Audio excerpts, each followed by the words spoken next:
నమస్కారం. రత్నలహరి ఛానల్కు స్వాగతం, సుస్వాగతం.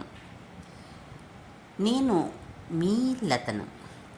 నేను హిందువుగా జన్మించాను, కానీ హిందువుగానే చనిపోను. ఈ మాటలన్నది ఎవరో కాదు, డాక్టర్ బిఆర్ అంబేద్కర్. ఆయన ఈ మాట ఎందుకన్నారు? ఒకసారి గతంలోకి వెళితే, మొదట డాక్టర్ బిఆర్ అంబేద్కర్ ఏ మతానికి చెందినవారంటే, అంబేద్కర్ గారు హిందూ కుటుంబంలో జన్మించారు. ఆయన మహార్ సమాజానికి చెందినవారు. ఆ కాలంలో కుల వివక్ష చాలా తీవ్రంగా ఉండేది. అయితే ఆయన ఎందుకు మతం మార్చుకున్నారు అనే ప్రశ్నకు సమాధానం ఆయన జీవితానుభవాల్లోనే ఉంది. చిన్నప్పటి నుంచే ఆయనకు కుల వివక్ష ఎదురైంది. స్కూల్లో కూర్చొనివ్వరు, నీళ్లు కూడా తాగనివ్వరు. పెద్దయ్యాక కూడా పరిస్థితి పెద్దగా మారలేదు. చదువులో ఎంతో ఉన్నత స్థితికి వెళ్ళినా సమాజంలో గౌరవం మాత్రం దొరకలేదు.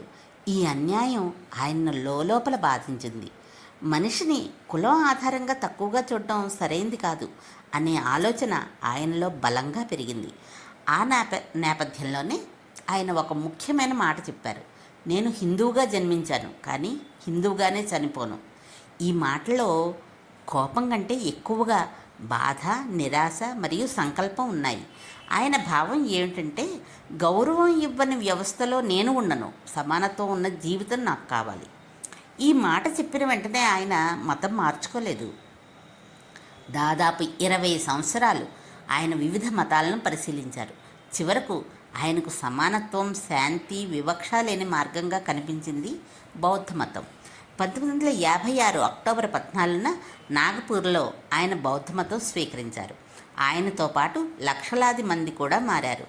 ఇది ఒక వ్యక్తిగత నిర్ణయం మాత్రమే కాదు, ఒక పెద్ద సామాజిక ఉద్యమంగా మారింది. ఇప్పుడు ముఖ్యమైన ప్రశ్న, ఆయన హిందువుగా చనిపోయారా? లేదు, అంబేద్కర్ గారు హిందువుగా చనిపోలేదు. ఆయన బౌద్ధ మతాన్ని స్వీకరించిన తర్వాత అదే మతంలో ఉన్నప్పుడే 1956 డిసెంబర్ 6న మరణించారు. మొత్తంగా చూస్తే ఆయన హిందువుగా జన్మించారు, కానీ తన నిర్ణయంతో బౌద్ధ మతాన్ని స్వీకరించి బౌద్ధుడిగానే జీవితాన్ని ముగించారు. ఆయన నిర్ణయం ఒక వ్యక్తిగత మార్పు మాత్రమే కాదు, సమానత్వం కోసం చేసిన గొప్ప సామాజిక సందేశం. రచన తేరాల రాజేంద్ర ప్రసాద్ గుప్తా.